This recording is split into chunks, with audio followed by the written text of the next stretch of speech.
Hong wilahe ngawitamastu nomo sidem, sejatine ora ana apa-apa sing ana amung dudu. Sejatine aku dudu sapa-sapa, sing sapa-sapa kuwi dudu aku. Sejatine aku ora iso apa-apa, sing iso apa-apa kuwi dudu aku. Rahayu, rahayu, rahayu, Hong. Baik kawan-kawan, kita langsung saja ke episode yang selanjutnya, yaitu wejangan ngelmu kasampurnan. Setelah kemarin kita berkenalan dengan cerita Syekh Siti Jenar, kisahnya Syekh Siti Jenar dari sudut pandang mendengar surat Centini. Baik, lanjut ke Syekh Sekar Dalima, mungkin teman-teman ingat yang kemarin, akhirnya melanjutkan wejangannya kepada Raden Jayeng Resmi. Beliau bilang, Raden, ini masih ada loh pengetahuan lagi yang jenengan ini harus pahami dan juga endapkan di dalam hati, yakni tentang pohon waringin sungsang. Apa waringin sungsang itu, Ki? Waringin sungsang itu meskipun masih muda usianya, tetapi sudah tinggi. Tak ada yang tahu betapa dan berapa tingginya. Pohon waringin sungsang memiliki satu batang utama, memiliki 4 akar, pucuknya ada 1, tetapi dahannya ada 4. Buahnya berbentuk ratna dan sangat indah. Kulit batangnya pun bagaikan emas, sementara dagingnya berwujud kemala nan elok mempesona. Urat-urat di pohon itu seperti permata dan tulang-tulangnya laksana cincin, dan sumsumnya bagaikan mutiara nan indah. Jadi pohon itu secara keseluruhan adalah simbol dari iman yang sejati. Ketahuilah juga bahwa di tengah-tengah pohon itu bertengger 5 ekor burung. Tepat di tengahnya ada seekor burung dewata yang dikelilingi oleh 5 ekor burung itu. Nah, kamu harus tahu hikmah ilmu dari pohon ini, yakni namanya, batang utamanya, akarnya, dahannya, pucuk, dan juga buahnya. Semua harus kamu ketahui namanya. Ngudut. Akhirnya Kiai Sekar Delima melanjutkan. Dan ada lagi satu pengetahuan, nak, yang kamu harus ketahui, yakni tentang asal-usulmu. Dari apa dan dari mana. Juga tentang tujuan. Karena kelak setelah mati ini kamu nanti kemana? Tempatmu itu di mana? Jalan mana yang layak dilewati oleh nyawa? Apakah lewat telinga? Padahal itu adalah tempat kotor. Apakah lewat mata? Tentu hal itu akan menyebabkan mata menjadi lower, melotot, membesar, dan gak karu-karuan. Atau lewat kepala? Niscaya akan pecah kepala itu. Atau lewat ubun-ubun? Tentu ubun-ubun itu juga akan berlubang. Atau nyawa itu keluar dari hidung, padahal hidung itu juga kotor. Lewat mulut, padahal mulut itu najis. Lalu lewat mana nyawa itu keluar dari seseorang yang mati? Jika lewat dubur, itu malah lebih najis lagi, beliau bilang. Dan jika melewati pusar, tentu akan membuat pusar itu lepas dari perutnya. Atau lewat lubang bulu misalnya. Wah, itu karena gak mungkin saking sempitnya. Raden, coba kamu tanyakan masalah ini kepada orang lain yang lebih mumpuni ilmunya dibandingkan dengan saya. Tanyakan semuanya tentang asal-usul, tentang kejadian, serta akhir dari kejadian. Tanyakan masalah ini dengan sungguh-sungguh dan serahkan dirimu padanya. Serahkan hidup dan matimu kepada orang yang mampu menjelaskan masalah ini. Jayeng Resmi bertanya, "Lah terus jika sudah mati, apakah lalu tinggal di akhirat? Lah akhirat itu tempatnya di mana?" Syekh Sekarda V menjawab, "Lah, tanyakan juga masalah itu kepada orang yang benar-benar tahu agar engkau mendapat jawaban yang tepat. Jangan ngira-ngira yang bukan-bukan agar bisa mendapat pengetahuan yang sejati. Akhirat adalah tempat bagi orang-orang yang banyak dosanya. Sementara manusia yang sempurna itu tempatnya tidak di dunia dan tidak pula di akhirat, tetapi di Darussalam, yakni tempat-tempat orang yang mulia." Darussalam, kalau misalnya diterangkan, dari kata da'arus dan salam yang artinya rumah keselamatan. Ini adalah nama surga yang disebutkan di dalam Al-Quran. Oke, kita lanjut. Coba masalah ini juga kamu tanyakan kepada gurumu yang lebih tahu nantinya. Ingat nak, Darussalam itu adalah surga yang tentrem.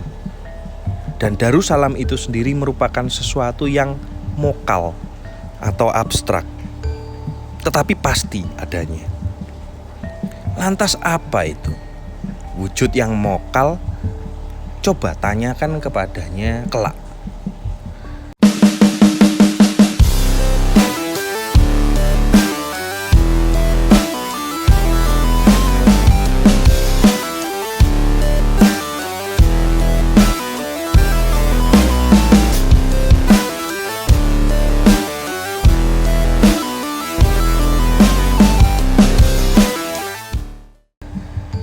Jika tidak mengetahui masalah ini, lebih baik jadi orang kafir saja, karena sudah jelas ia akan mati sebagai orang kafir.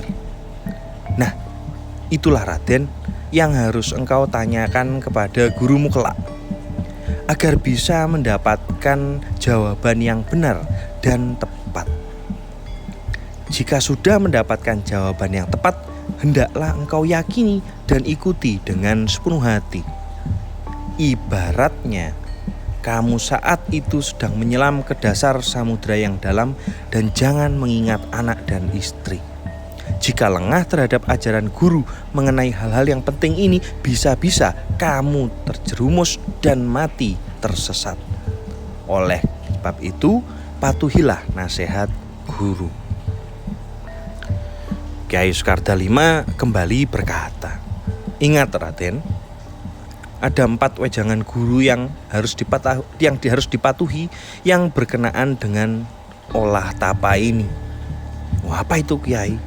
tanya Jayeng Resmi. "Pertama adalah topo tapa, yakni menerima kasih sayang Tuhan yang berupa kehendaknya. Hendaknya engkau senantiasa pasrah mengikut apa saja yang dikehendaki oleh Sang Hyang Agung, berperan seperti sampah yang hanyut di tengah lautan. Kedua adalah olah tapa yang disebut Geniara. Artinya adalah bertahan dari api. Maksudnya, jika hatinya dibakar dengan kata-kata yang membuat marah, ia tetap tenang, takkan tergoyahkan. Ini juga harus dipatuhi. Ketiga adalah olah tapa Banyuara, yakni bertapa dengan cara menghanyutkan diri terbawa arus banyu, yakni bertindak atas dasar mengikuti nasihat yang baik yang bersumber dari sanak kerabat, serta menutupi hal-hal yang membuat mereka malu.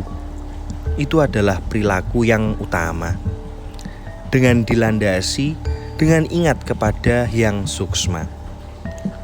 Keempat adalah topong luwat, yakni bertapa dengan cara mengubur diri ke dalam tanah. Ya, maksudnya adalah tidak suka menonjolkan diri dengan memperlihatkan kebaikan dan kelebihan diri sendiri yang seharusnya ditutup rapat-rapat.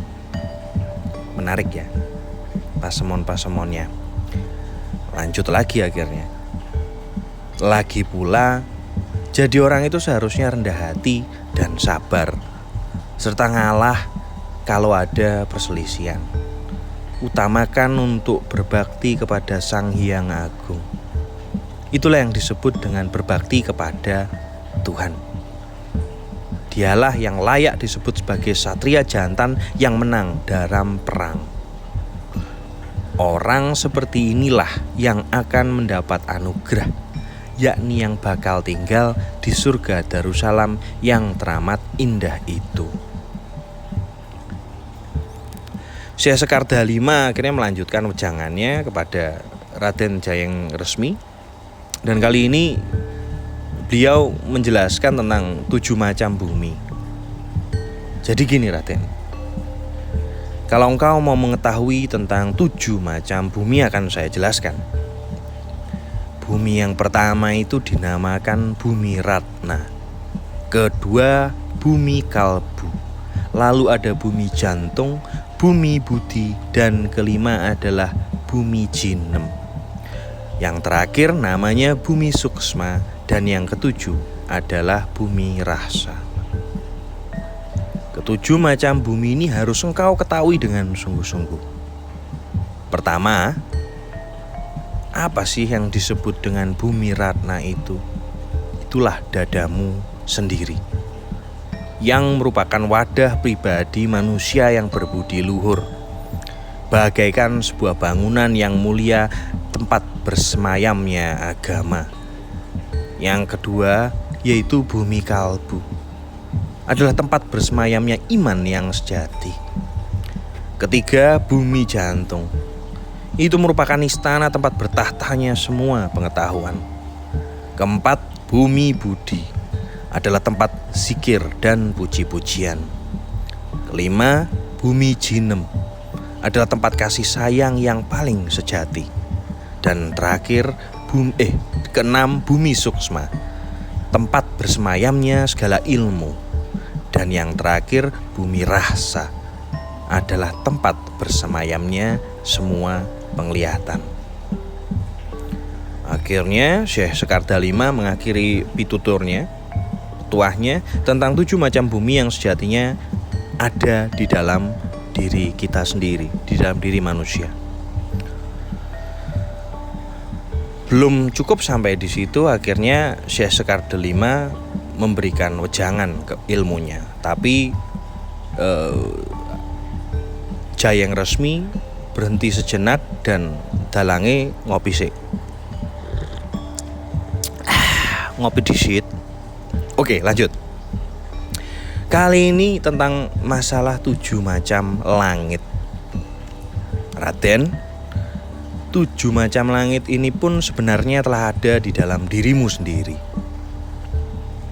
Langit yang pertama adalah roh jasmani, kedua langit roh nabadi, ketiga langit roh nafsani, keempat langit roh rahani, kelima langit roh nurani, keenam langit roh rabani, dan ketujuh langit roh kabi. Kalau jenis langit ini kalau ditafsirkan secara bahasa itu begini: langit jasmani, langit batin, langit batin atau badan, langit jiwa, langit ruh, langit cahaya, langit ketuhanan, dan langit kesempurnaan. Penjelasan tentang ketujuh langit tersebut adalah sebagai berikut. Langit ruh jasmani diciptakan oleh Sang Hyang Agung untuk melengkapi hidup yang tempatnya ada di seluruh badan jasmani. Langit ruh nabadi diciptakan untuk melengkapi kehidupan di seluruh badan. Lalu yang ketiga ada langit jiwa, ruh jiwa. nabadi. Langit nafsani atau jiwa diciptakan untuk melengkapi kehendak semua anggota badan. Lalu ada langit rohani yang diciptakan untuk melengkapi pengetahuan tentang badan manusia. Lalu ada roh nurani diciptakan untuk melengkapi cahaya dalam badan manusia. Langit robani atau ketuhanan diciptakan untuk melengkapi arah tujuan badan manusia. Dan yang terakhir adalah langit roh kapi atau kasampurnan diciptakan untuk melengkapi penyerahan badan manusia. Wah, udah akhirnya Kiai Sekarda 5 menyudahi wejangannya semuanya tentang 7 macam langit kepada Jayeng Resmi. Tak berhenti sampai di situ, akhirnya diwejangkan lagi ilmu-ilmu atau wejangan-wejangan lain dari beliau, dibeberkan lagi. Nak, engkau juga harus mengetahui tentang anugerah, tentang jatuhnya anugerah, serta sang pemberi anugerah, yakni Sang Hyang Maha Agung, Gusti Pangeran.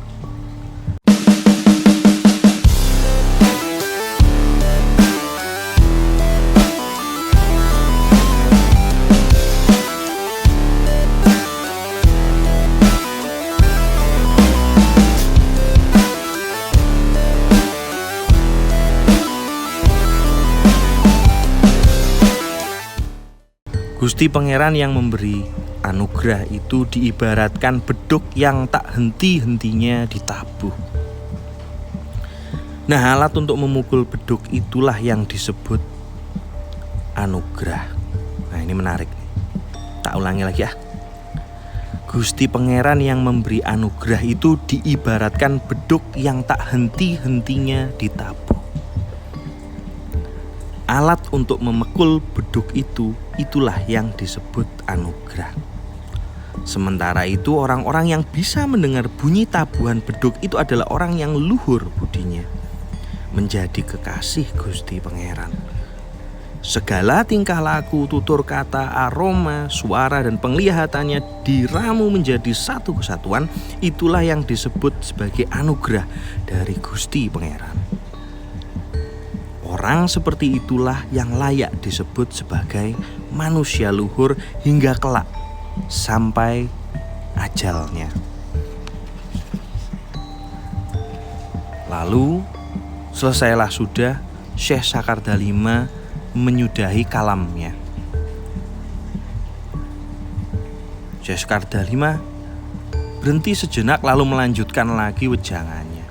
Ia berkata, perlu engkau ketahui juga tentang wadah ilmu dengan seksama. Ilmu itu gak usah terlalu banyak, sebab jika diperinci yang kecil-kecil malah menjadi tidak baik.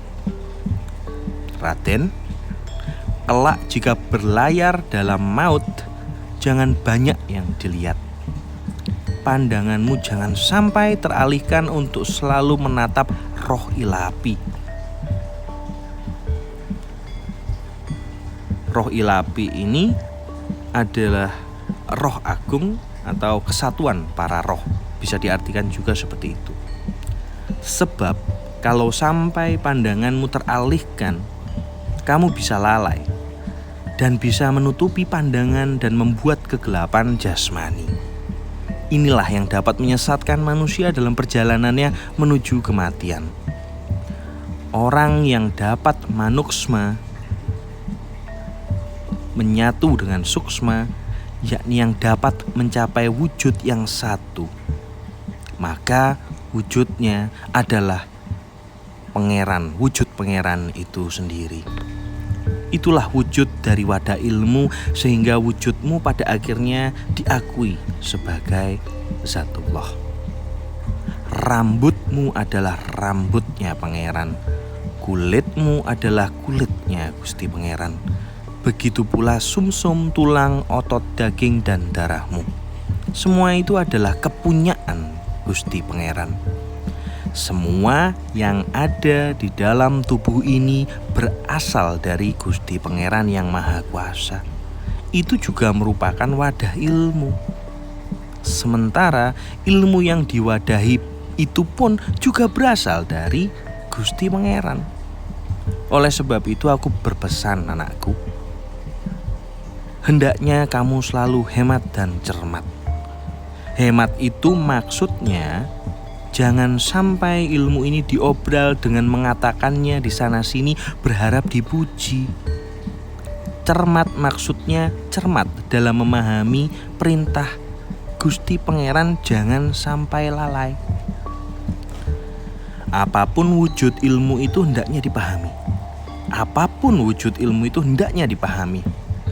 Lahir dan batin jangan suka bertengkar dengan orang lain tentang masalah ilmu. Jika orang tak tahu tentang ilmu Pangeran, maka akan bermacam-macam pendapatnya. Ilmu tentang Gusti Pangeran ini bisa diibaratkan sebagai sebuah sungai. Walaupun ada banyak sungai, ada yang besar dan ada yang kecil, tetapi semua memiliki tujuan yang sama, yakni mengalir ke samudra. Walaupun ada banyak sungai yang besar, kecil, dan sebagainya, semua mengalir ke samudra. Orang boleh sesuka hati memilih jalan yang ditempuhnya. Ada yang memilih ke barat, ada yang mau ke timur, mau ke selatan, ataupun ada yang mau ke utara. Tapi tujuan mereka sama, yakni mencapai samudra. Jangan suka menyalahkan sebuah ilmu karena tak ada ilmu yang salah. Jangan seperti santri gundul yang sukanya berdebat dan bertengkar tentang ilmu. Ia merasa diri paling benar hingga gemar menyalahkan orang lain dan membenarkan diri sendiri. Ini adalah contoh yang tidak baik. Santri gundul yang suka berdebat dan menyalahkan itu bisa diibaratkan dengan telur. Bagian luarnya berwarna putih, sedangkan bagian dalamnya berwarna kuning. Atau ibaratnya itu seekor burung yang berkubang di air sawah mencari katak. Seperti burung kuntul misalnya. Meskipun bulunya putih semua, tapi makanannya menjijikkan. Itulah wejangan Syekh Sekar Dalima tentang masalah ilmu. Raden Jayeng Resmi tetap mendengarkan dengan seksama, menyerapnya penuh dan utuh di dalam sanubarinya. Akhirnya Syekh Sekar Dalima menyudahi wejangannya dengan sebuah pesan. Raden, selesai sudah wejangan saya. Hanya satu pesanku, jangan takabur dan jangan congkak. Berhati-hatilah, jangan sampai lalai. Yang disebut dengan takabur itu adalah suka menilai baik buruknya orang lain. Penghakiman itu tadi berarti. Sementara yang disebut sebagai congkak itu adalah menganggap dirinya sebagai yang paling baik, padahal dengan sikap seperti itu berarti menunjukkan kebodohannya sendiri. Tuntas sudah akhirnya Jayeng Resmi belajar kepada Ki Buyut Sekar Dalima. Dari malam sampai subuh Jayeng Resmi dengan hikmat hanya mendengarkan. Tak beranjak dia dari tempat duduknya hingga pada penghujung kalam. Lalu akhirnya Syekh Sekar Dalima berkata lagi, "Ger anakku, sebaiknya kamu menambah pengetahuan lagi. Pergilah sekarang ke barat hingga kamu sampai ke Gunung Sawal. Karena di sana tinggallah seorang maharesi yang masih termasuk kerabatku sendiri.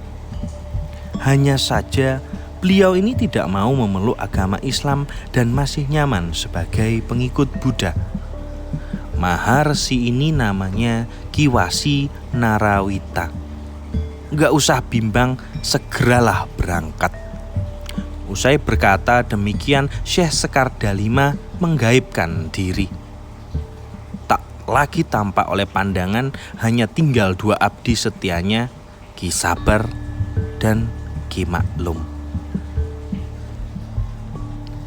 Kawan-kawan, tambah semakin seru dan dalam mendengar Serat Centini ini. Langsung saja aku berharap kita semua selalu sehat, selalu tetap semangat dan beroleh selamat dimanapun kita berada. Tunggu kelanjutannya. Kali ini Jayeng resmi akan bertemu dengan Maharsi Narawita. Dan apa yang terjadi? Tunggu ya selanjutnya. Matur nuwun sedulur, jangan lupa subscribe, like, dan juga ya di-share kalau mau. Rahayu, rahayu, rahayu, hong.